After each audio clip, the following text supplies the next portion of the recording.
Okay, well, thanks everybody for coming or listening, if you're listening to this later.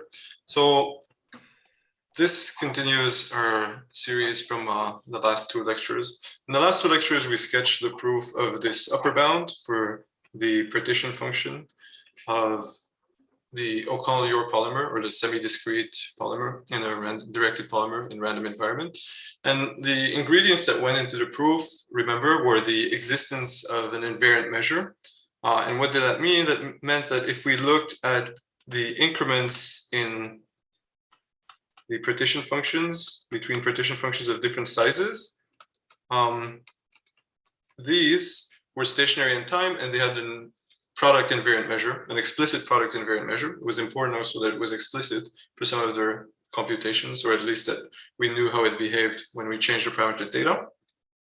Then another ingredient was an integration by parts argument that allowed us to transform this potentially troublesome term here that involves a Brownian motion into a term that we can interpret in terms of the polymers. It gave us the expectation of S0 plus. Remember, S0 plus was the first time the polymer jumps in the system, and S0 plus is the maximum. So is a maximum of 0 and S0. And then we showed some computations that allowed us to estimate the expectation of S0 plus. This is really a double expectation. It's an expectation over the Brownian motions, the randomness in the Brownian motions, and also over the Gibbs measure that's generated by these Brownian motions through the Gibbs factor in the definition of the partition function. And by doing various computations that, basically where we basically tried to understand what is the effect of varying the parameter data, we're able to bound that expectation of S0 plus and get this n to 2/3 upper bound, at least for the variance of the log partition function, and that's this n to 2/3, this KPZ exponent. So that's an upper bound. So today we're going to sort of switch gears and look at a totally or seemingly different approach to the same model, the O'Connell-Yor polymer. So in case you'd forgotten what the definition of Z is, here it is again. And we're going to take a more stochastic calculus-based approach, an approach based more on equations than what we've seen so far. So remember what the definition of Z, the stationary partition function, was. It was this polymer partition function defined in terms of an n-1-fold integral. And we have this parameter theta, and we integrate this Gibbs factor e to the theta S0 minus B0 S0, and then a sum of increments of Brownian motions across the times of jumps. Now, if you forgot why I'm talking about jumps and polymers, the interpretation of this partition function, which you can take it just as, you can take just this as a definition and not think about the interpretation, but it's very useful to think of this as a partition function of an ensemble of piecewise constant paths that jump at times sj's between level j and j minus 1 and j, and accumulate a certain increment, a certain energy increment that depends on a Brownian motion. It depends on how much time we spend. For example, in this case, on the second level, we accumulate this increment and we put this in the energy in the partition function, and we integrate over the possible locations of the s's. And since the paths are piecewise constants and are directed, they have to go up and to the right. The only thing we have to specify are these jump times. So now, instead of taking the approach that we took so far of directly going to the O'Connell-Yor decomposition, we're going to apply the Ito formula to this quantity. Maybe there's a Brownian motion there, so why not apply the Ito formula? So if we apply the Ito formula to this definition, you see there's two instances of T's. There's two T's. There's a T in light blue here that appears inside the Brownian motion, and there's a T that's the upper limit of integration. And so if you apply Ito's formula as you learn it in a basic class, you find the result that is stated here. So the derivative with respect to the green T gives you a partition function at level n-1, and then you apply Ito's formula to deal with the other t, which is inside the bounded motion Bn. And it's useful because what we're really interested in is the log partition function. It's useful to look instead at log of Zn, and we can apply Ito's formula to that as well. And what we find is a fairly simple and nice expression. You can see it over here. It's e to the minus log of Zn minus 1 plus log of Zn plus dBn. So it's not quite a closed equation for the log of Zn because it involves log of Zn minus 1. But for that reason, because the equation involves the difference of partition functions, we're going to change variables and define, as we did before, Rj to be the difference, the increment in the size of the system of Zj, log of Zj minus log of Zj minus 1. And recall that for j is equal to 1, the way we interpret Z0 is as e to the B0 minus theta t. This is already true in the first lecture, okay?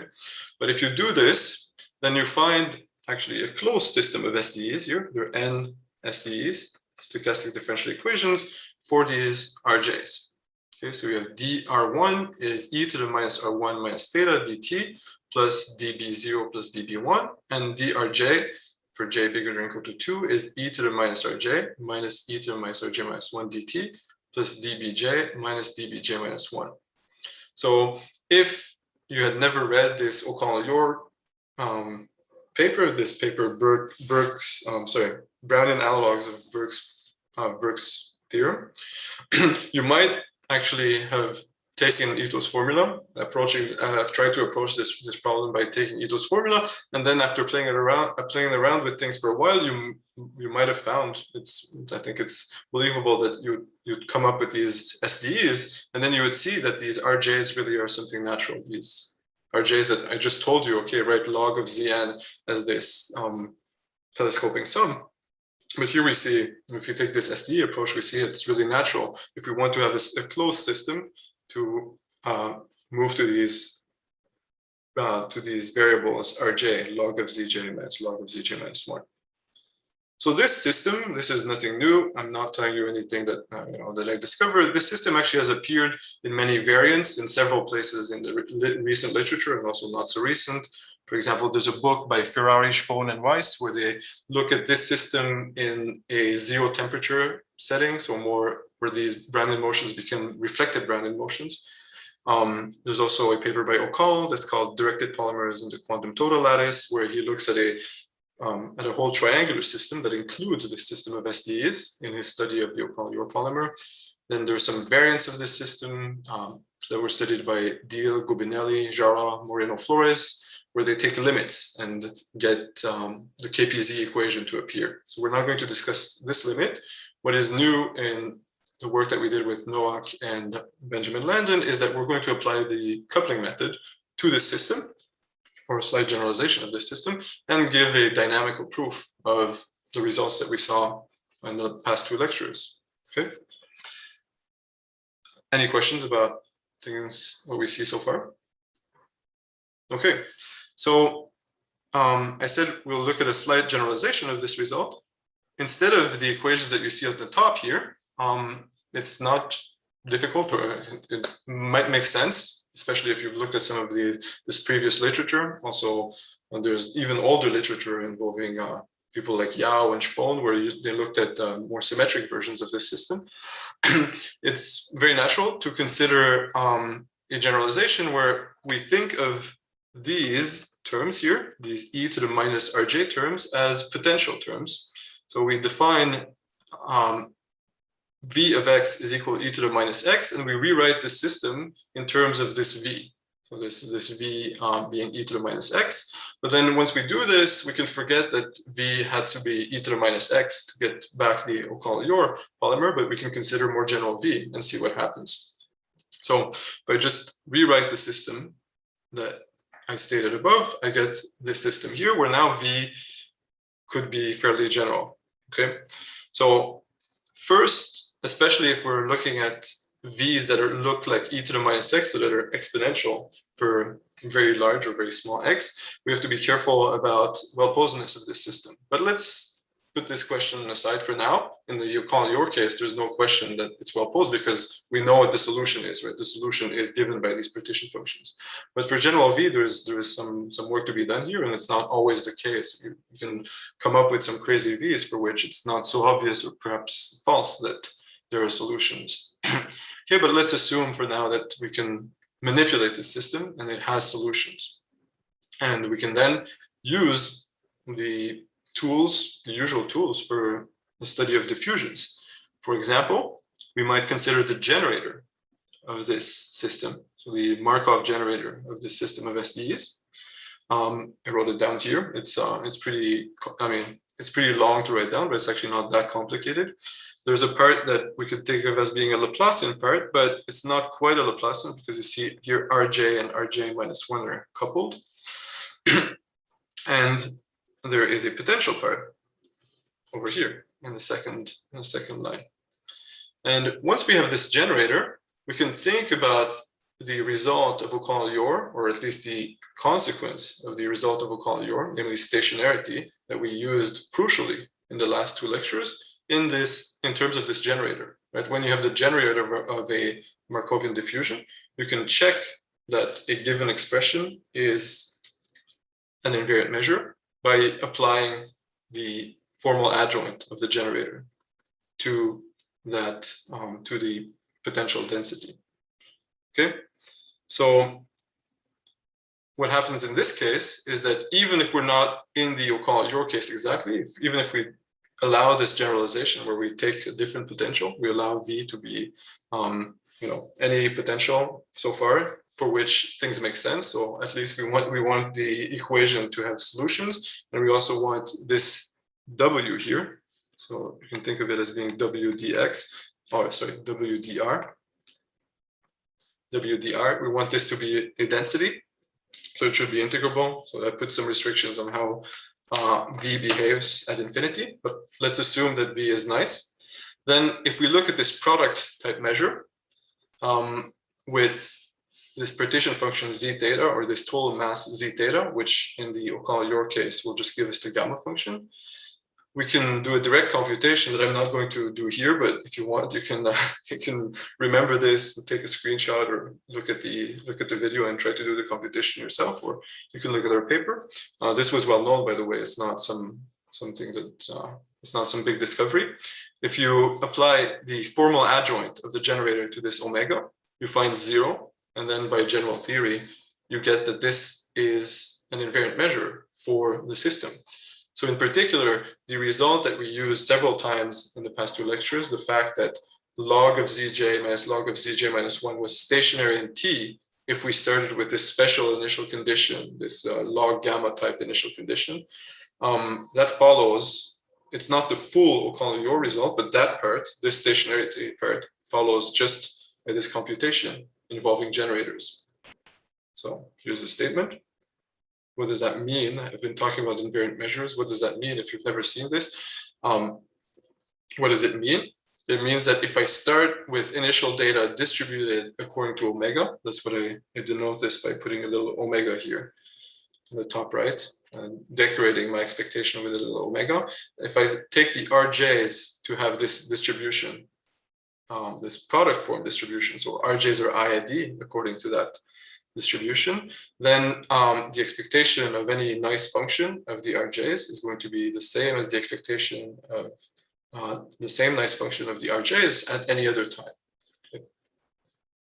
And as I said, in case where V of x is equal to e to the minus x, we recover the stationarity of the increments log of zj minus log of zj minus 1. And perhaps this is a bit less mysterious than these transformations that O'Connell and Yor were considering in their paper, and that also gave them not only stationarity, but this more general Burke property.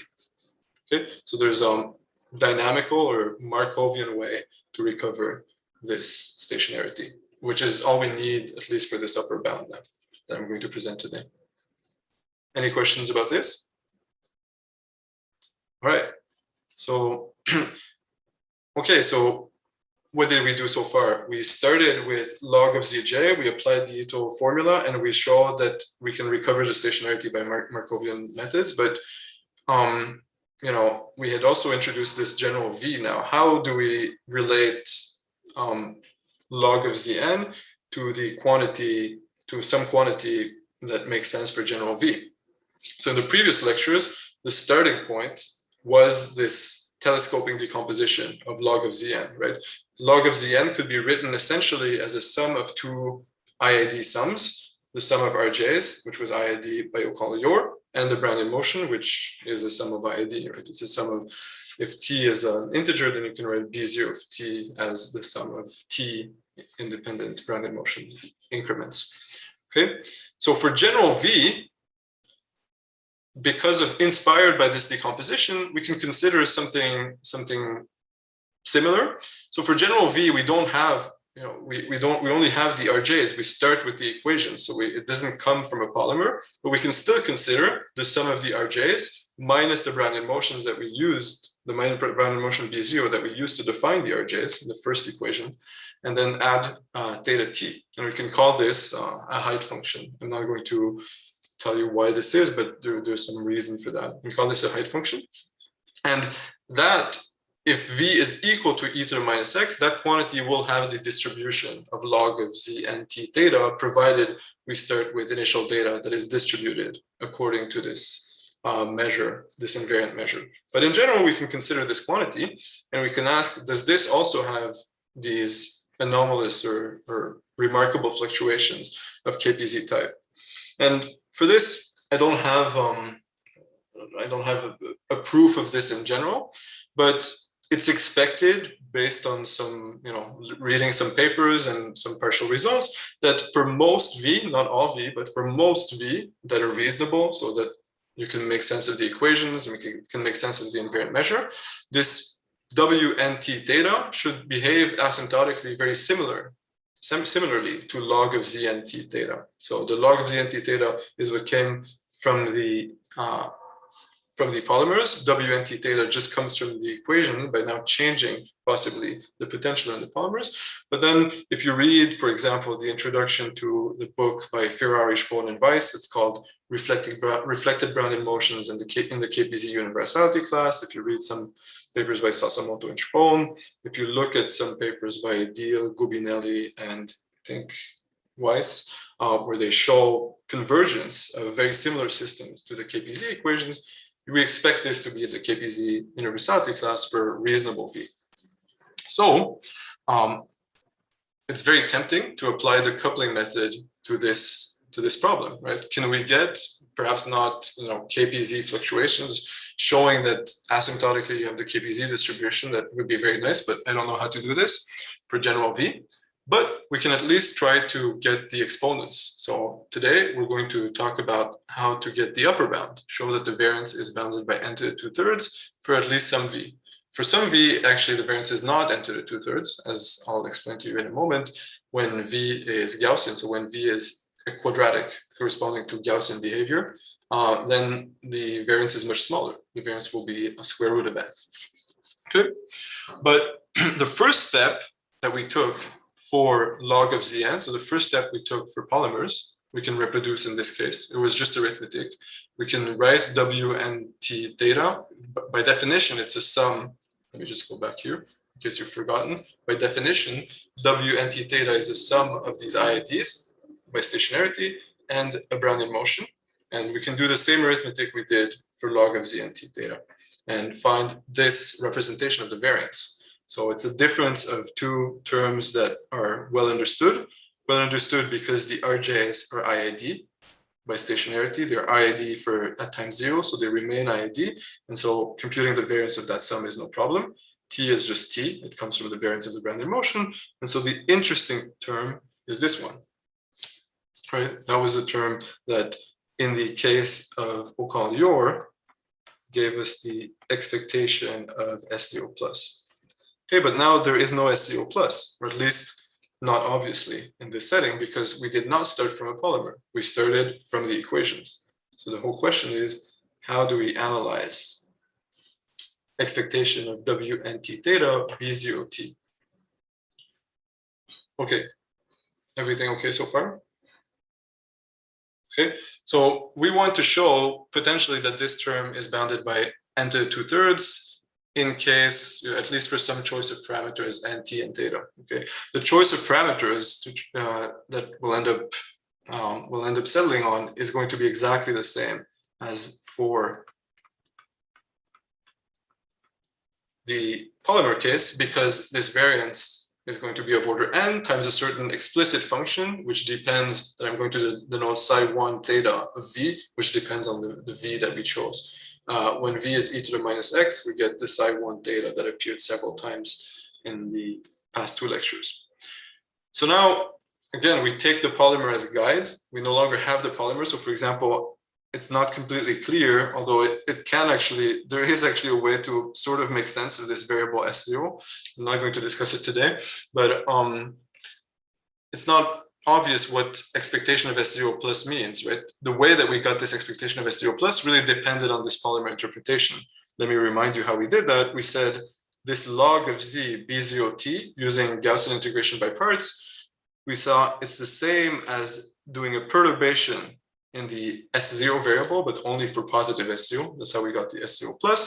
And then when you do that differentiation and you set delta equal to 0, that's how you got the expectation of the quenched expectation of S0 plus. But this computation relied on this intermediate step, the fact that we could write what we now call WNT theta. In the special case where v of x is e to the minus x, we could write this as the log of a polymer partition function. We cannot do this in the general case because there's no immediate interpretation of the variable S0. Okay, but we can still try to do integration by parts. So again, you can see here, it's not clear what the quenched expectation should mean, but we can definitely still integrate by parts. We can apply the Cameron-Martin theorem and say that this cross term expectation WNT theta times B0 of t using Gaussian integration by parts is going to be the expectation of the derivative with respect to a variation of the Brownian motion, B0. And what is that variation? Well, it says for positive values of the argument of that Brownian motion, you add a linear drift, and then you differentiate in the size of that drift. So this step, the first step, we can still do. The second step here is, that one we don't know how to interpret for general V. So the question is this of size n to the 2/3, assuming that we choose the parameters correctly? Okay. So formally, we can rewrite the result of that computation, of our computation so far, as the variance of this height function, the thing we're interested in, is n psi1 theta minus t. And here, remember, psi1 theta is the second derivative of z theta, where z theta, I'm sorry, I'm using a lot of notation that is very similar to mean slightly different things. Z of theta just means this total mass of the invariant measure for one particle. Okay, and I'm going to denote the derivative d by d theta, this variation of B0 with respect to this variation with respect to the Brownian motion B0. I'm going to denote this by the derivative with respect to theta in the equation. Okay, why do I denote it as the derivative with respect to theta in the equation? That's because differentiating in this theta parameter corresponds to a differentiation, and this delta parameter, sorry, it corresponds to a differentiation in the theta parameter, actually a differentiation in minus this theta parameter, right? B0, we can think of as really being a Brownian motion with drift minus theta s. So when we take, when we take a derivative with respect to delta in this expression, we can replace this by the derivative with respect to theta. So I see a question here: is it s or s plus in the n to the 2/3 bound? Let's see, where do you mean this? Okay, I mean both expectation of s and expectation of S0 plus will be bounded by n to the 2/3. So, but what we really need to bound is expectation of S0 plus if we want to bound the variance.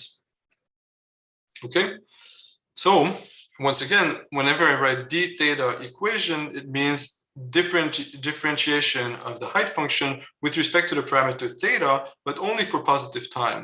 not for the initial data. Because when I write WNT theta, remember this involves the RJs. And the RJs are solutions of a certain SDE. This SDE has the parameter theta, but the initial data also contains the parameter theta, right? The initial data has to be chosen from this omega, which has the parameter theta contained in it. But here we're differentiating only with respect to the parameter theta in the equations. If you're not super satisfied if you're not satisfied with this and you're thinking, oh, this is not super clear, you're correct.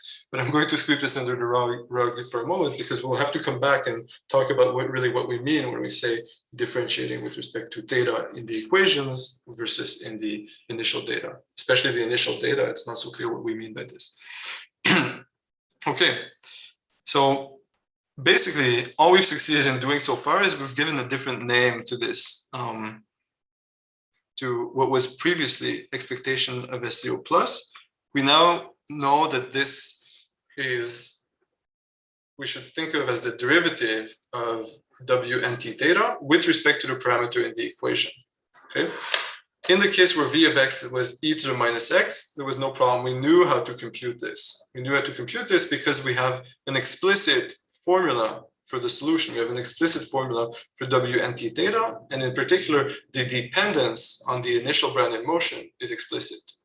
If you remember at the end of the last lecture, I did this somewhat mysterious move of separating S into S0 plus and S0 minus and telling you about two different parameters. I assigned two different parameters to S for positive S0 and S0 negative. I assigned these parameters eta and theta, and I told you about this Rain's EJS for Emerald, Gingivian, Cephalina, this identity that allowed us to compute a sort of generating function for this two-parameter partition function.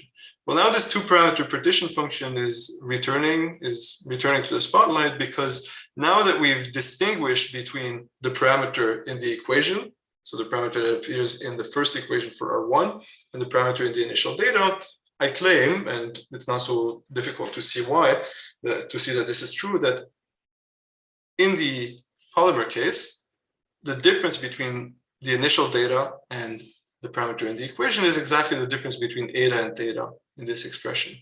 So when we differentiate with respect to the parameter theta in the equation, we just differentiate with respect to theta here and set eta equal to theta. Okay, so that we can do explicitly in the O'Connell-York case. For the polymer case, we can solve everything explicitly, and so we can explicitly compute what it means up here to differentiate with respect to the Brownian motion path. We know exactly how WNT theta depends on the Brownian motion path. In general, if we change V from e to the minus x to something else, we no longer have this explicit expression. We know that WNT theta depends somehow on B0. Why does it depend on B0? Well, because WNT theta was equal to the sum of RJs minus B0 plus theta t. But the RJs, you see the equation here. The R1 depends on B0, and then R2 depends on R1, and so on. So there is a dependence, but it's not explicit. We cannot just write it down.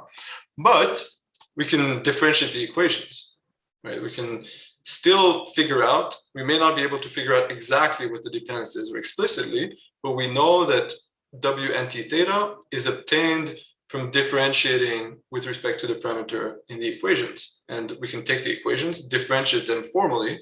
Again, you have to show that this works, but let's forget about this. You can differentiate them formally, and we'll get equations for the derivative WNT theta with respect to theta, the parameter in the equation. Okay, so let's do this. Let's differentiate the RJs with respect to the parameter in the equation.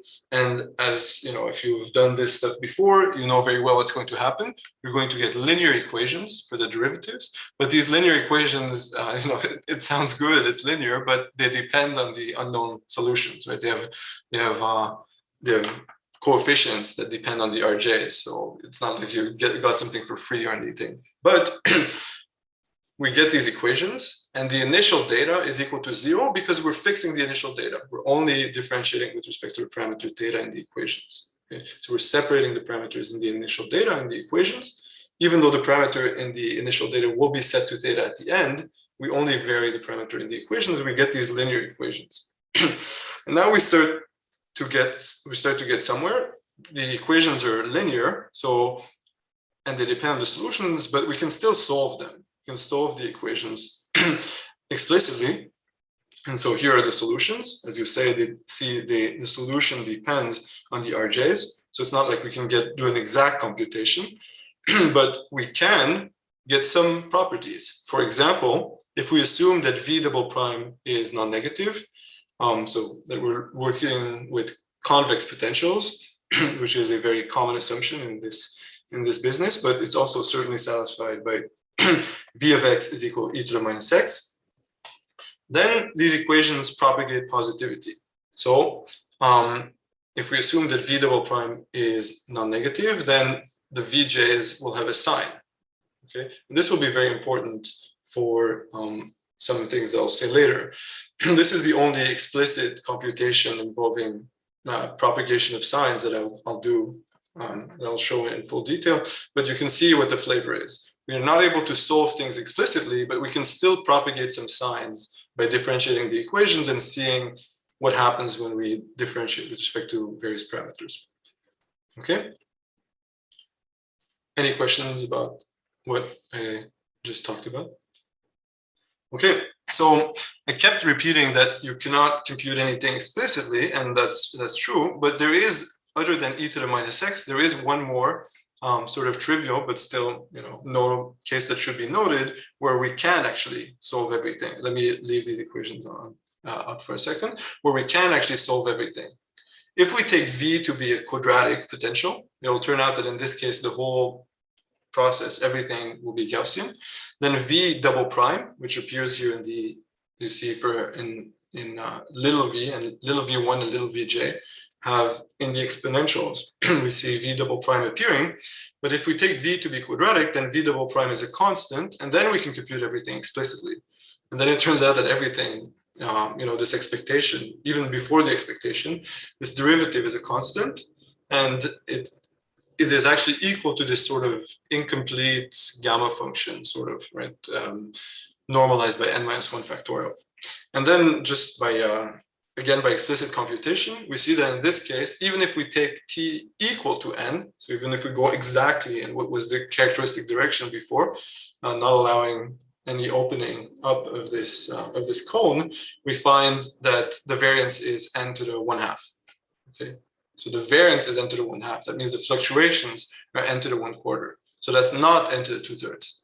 Okay, so at least for the Gaussian case, we don't get n to the 2/3. Spohn says in his papers that V Gaussian is the only exception. Now, I don't know what this means. You could say something like, let's put enough assumptions that everything makes sense, and then unless you're somehow close to this Gaussian case, you would expect that you're at least n to the 2/3. Maybe that would be a result of this type. I don't know that this is proved. I don't think it's proved, but you can see that there are some exceptions. So this n to the 1/4 fluctuation, sometimes they're called Edwards-Wilkinson type fluctuations. Okay, the fluctuations here are Gaussian. Okay, so there are some assumptions that you have to make on V. Maybe these assumptions are something like an assumption on positivity of some cumulant. I don't know. Okay, in this special case, you can compute everything. But in general, we cannot compute everything, so we have to get estimates. We have to estimate things using the equations. So in general, we have to use monotonicity properties. So for example, if we take the equation that WNT theta satisfies, so I don't think I've shown this equation before, but if you sum all the equations for the RJs, there's a lot of cancellation, there's a lot of telescoping, and then you see that the evolution equation for WNT theta is just minus V prime of Rn plus dVn. And if you differentiate that with respect to theta, the parameter in the equation, and you use the positivity, or rather non-positivity of Vn, then you find that WNT theta is actually non-negative in the parameter theta. And this actually makes a lot of sense because in the Ocon-Lior case, d theta WNT theta that was equal to expectation of S0 plus. And because we're taking an expectation, it's a random expectation, but the quenched expectation of something non-negative, that's also non-negative. So this tells you that for general convex potential, we have the same non-negativity of that expectation of S0 plus term. It's nice that we get, we recover a result that was obvious in the polymer case, but it also means that we actually do have to do some work, right? Because the variance WNT theta involved some constants plus the expectation of that derivative WNT. Okay, and so that's non-negative, so we can't just drop it. We'll have to estimate it. In fact, by similar computations, you can show that just as for the parameter in the SDE, the parameter theta, we have increasing, you're increasing. In the other parameter, eta, you're actually decreasing. And that also you can see at the level, you could see this at the level of the O'Connell-Yor polymer without any problem, because if you differentiate with respect to eta back in that equation at the top, let me show you that, you obviously get something negative, right? If I differentiate with respect to eta in this equation, I'm going to get the minus sign in front of eta. Okay, so we'll have to rely on monotonicity properties that you can read off from the equations rather than exact computations. Okay, and so what sort of monotonicity property could help us here? Because it's nice to know that something is non-negative, but how could you possibly get n to the 2/3 using some monotonicity properties? Well, remember what the key of our proof of the n to the 2/3 bound was in the past lectures. It was the fact that when I look at the partition function, log of z nt theta, this was convex. And because that was convex, it meant that we could estimate expectation of SCO. That's the derivative of log of z nt theta. We could estimate that by difference quotients. So if we take that proof as our guide, we could hope that we can do something similar. We could hope that at least in one of the two parameters, WNT theta is convex. And indeed, if we make an additional assumption that V is, the third derivative of V is non-positive, then we have that convexity. Okay. So to get the n to the 2/3 upper bound, we would like to apply to reproduce the strategy that we use for the O'Connell-Yor polymer. Let me remind you what the steps in that strategy were. Let's assume here that n psi 1 is equal to t, so that we don't have this term n psi 1 minus t. If n psi 1 is equal to t, then the whole problem, well, even before that, but the whole problem we saw was to estimate the expectation, the quench expectation of S0 plus. And we saw that because of concentration of S0 with respect to the quench measure, you can replace S0 plus by just expectation of S0. And expectation of S0 was the derivative of this convex function. So you can estimate it using difference quotients, right? You could introduce some H positive and then estimate expectation of S0 by these difference quotients of log, where we change the parameter theta. And then the whole work was to show that when you change the parameter theta, you don't introduce too big an error, and that use these two estimates on the variation of the expectation and the increment of the variance when we change theta. So now here we're in the general case, the case of general V. So we have to think about what are the objects that are involved here? How do we try to reproduce this proof for general V? So we defined WNT theta so that the initial formula for the variance would reproduce. No problem with that, so that's good. We already know how to interpret expectation of S0 plus, right? That's the derivative with respect to the parameter in the equation. But then what about expectation of S0? The quenched expectation of S0, not S0 plus. Well, that corresponds to the derivative, the total derivative with respect to both the initial data and the parameter in the equation, right? that's what that would mean, right? Expectation of S0 is the derivative d by d theta of log of z and t theta. But theta here, when I write log of z and t theta, I really mean log of z and t theta theta, the same parameter in the initial data and in the equations, for the same parameter for positive S0 and negative S0. The problem is that so far we have not discussed what it means to vary the parameter in the initial data. We can choose the initial data according to one measure or choose it according to another measure, but what does it mean to vary the parameter in the initial data before taking the expectation?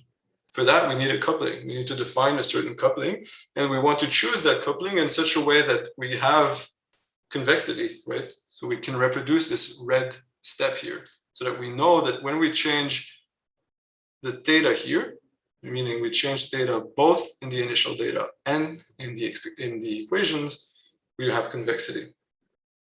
Okay. So I'm getting ahead of myself when I speak, but for the polymer initial data, for the polymer interpretation, the initial data was built in because we have this expression, we can solve the SDEs. We don't even need to start from the SDEs at all. We can just start from the partition function. So we know what it means to change the initial data. You change eta. We know what it means to change the parameter in the equation. That's changing theta. For general V, we defined our object of interest in terms of the equations. And now these two parameters appear in different places. They appear, one of them is in the equations, and one of them, the light blue one, is in the initial data. But we've not defined what it means. How does the initial data depend on eta? We've not defined a coupling. So we need to choose our initial data so that we have good convexity properties. For example, we want to have convexity when we differentiate, when we take the total derivative with respect to both the initial data and the parameter in the equation when we take the second derivative. Okay, so here at this point, there are many things that you can do. It's actually possible to use a very simple coupling and then do a lot of computation and show that the error terms that you get are under control.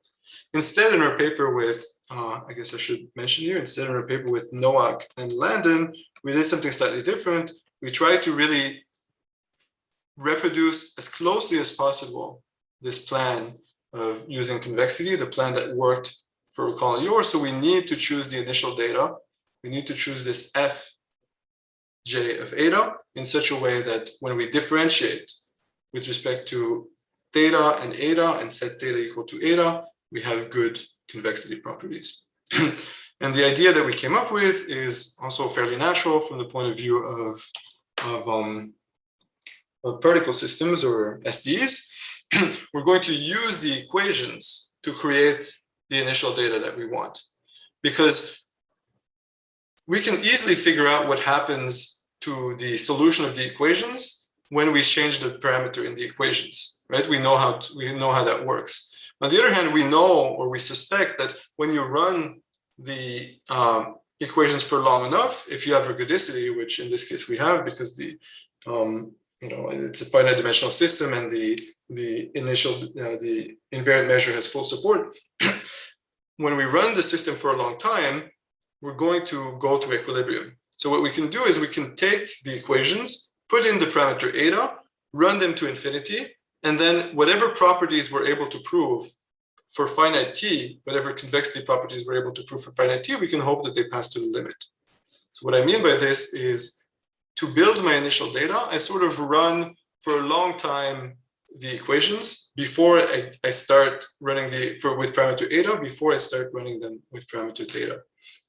This is very natural, especially if you think about the polymer case, because in the polymer case, that's really what's going on, right? When this integral from minus infinity to 0, in some sense, what it does is it prepares the initial data. It puts you already in equilibrium. That's what integrating towards minus infinity does. So this is a trick. I understand if you've never seen this, it may be a bit confusing, but it's a very natural thing to do. All you need to remember from this is that there is a way to choose our initial data to have all the good properties that we want. And what are those properties? So those properties are here. So if we make this choice, if we make the choice of initial data that's taken from running the equations for a very long time and taking the limit, then when we differentiate once with respect to the initial data, we get something non-negative, and that makes a lot of sense because that's in the, we'll call your case, that would be like looking at minus the expectation of SCO minus. That's what you get when you differentiate d by d eta with respect to the parameter in the initial data. If we differentiate twice with respect to the parameter in the initial data, we get something non-negative. And when we take the mixed derivative with respect to initial data and parameter in the equation, we get something non-negative. And that, by the law of total, I don't know, by just taking the total derivative, Leibniz's rule, I guess. That means that when we take the second derivative of our function with respect to the two parameters, that's non-negative. So we do have convexity in this parameter theta with this special choice of coupling for the initial data. So now we can go back to the general strategy and see what are the missing ingredients.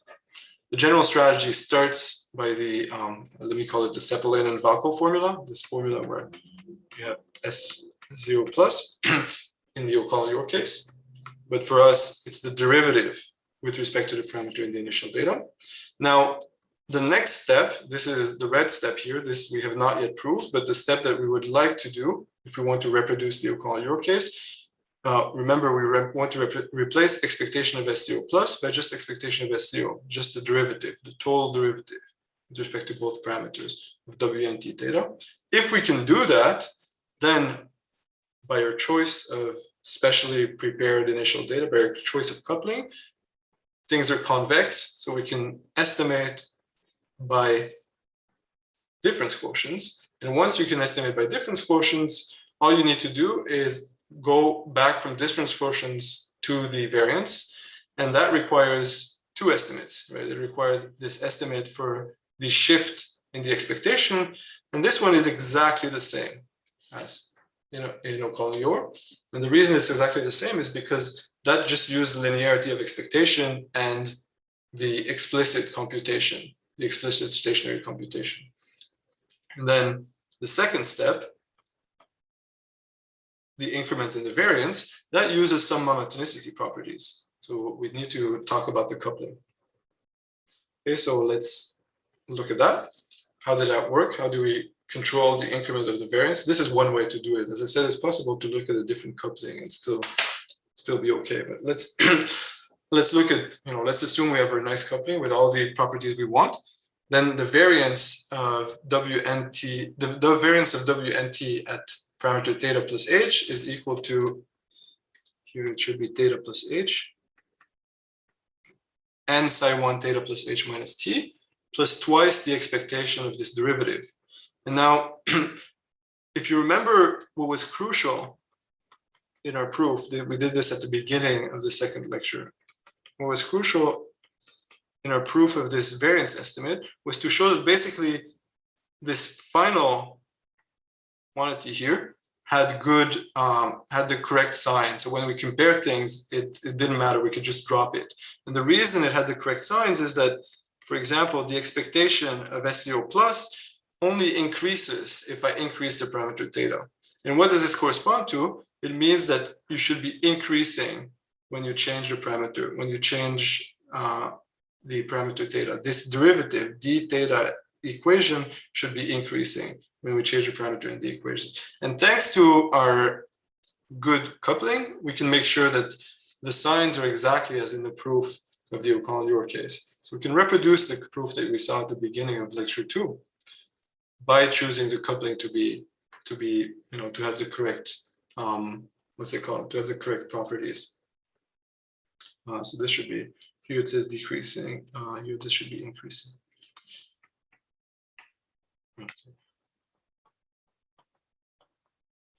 Okay, any questions so far?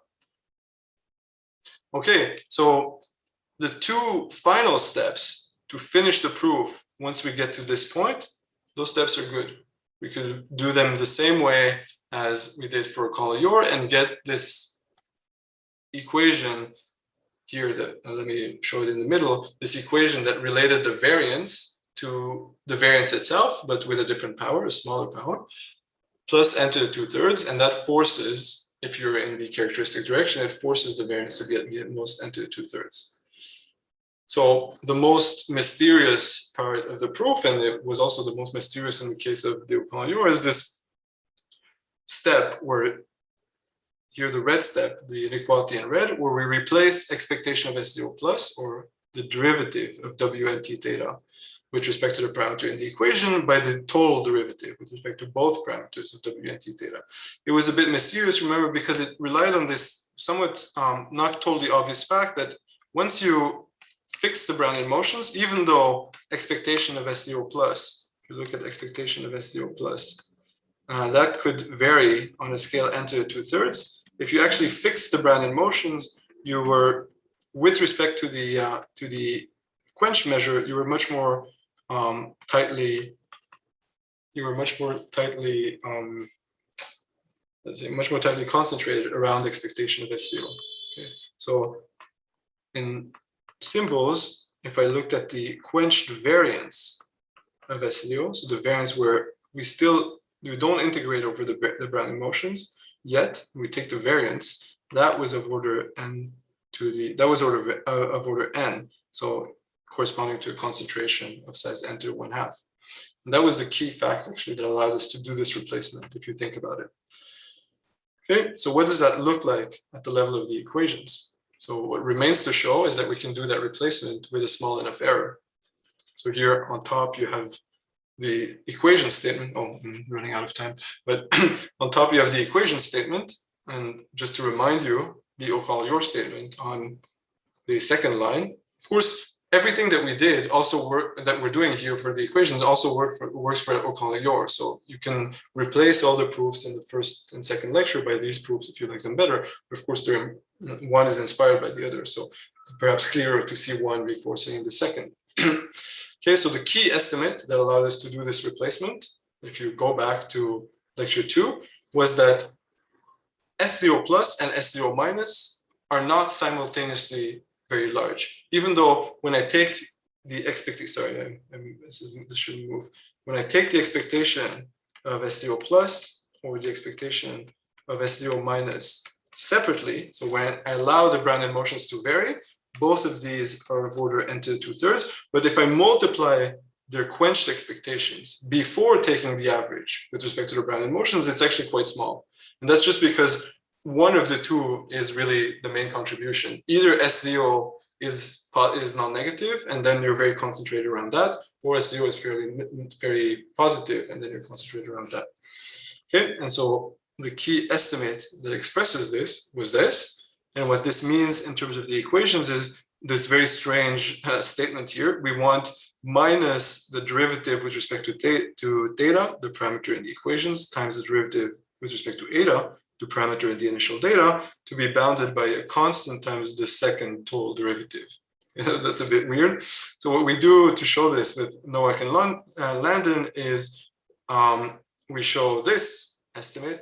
So what is this term here? This term is the mixed term that you get if you apply Leibniz's rule to this second derivative, where you're taking the second derivative of a function of two variables, but you put the same variable in both entries of the function, and there's going to be a mixed term coming from the second derivative where you take one derivative in one entry and one derivative in the other entry, and that's exactly what you want to estimate, because the two other terms are non-negative anyway.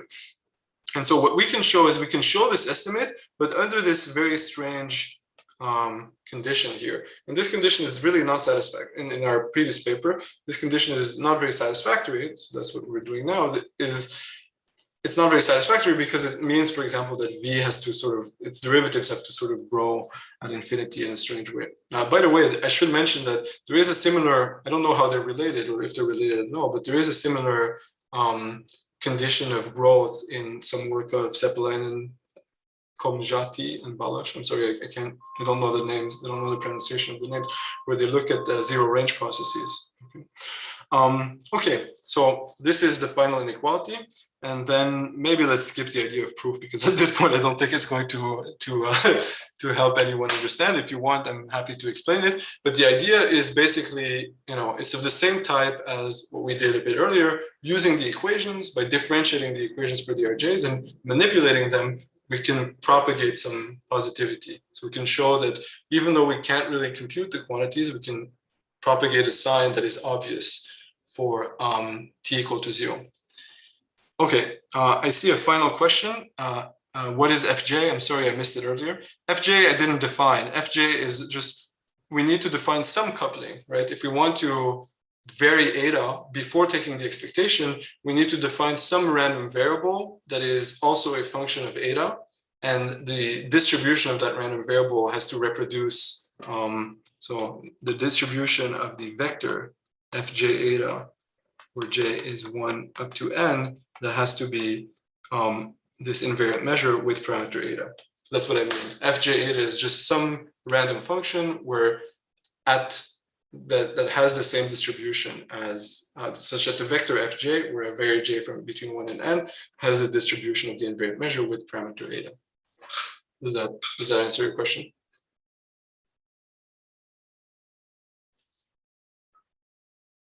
Oh, okay. Well, I hope it does. All right. So I guess I'm going to stop here because there's only 2 minutes left. There's quite a bit more to say, but let's leave it here. And I hope this was somewhat instructive. And thanks for listening.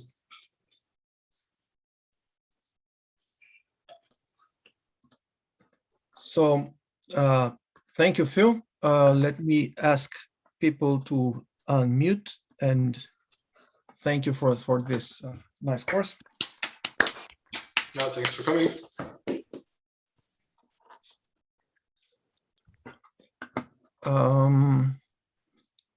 Questions?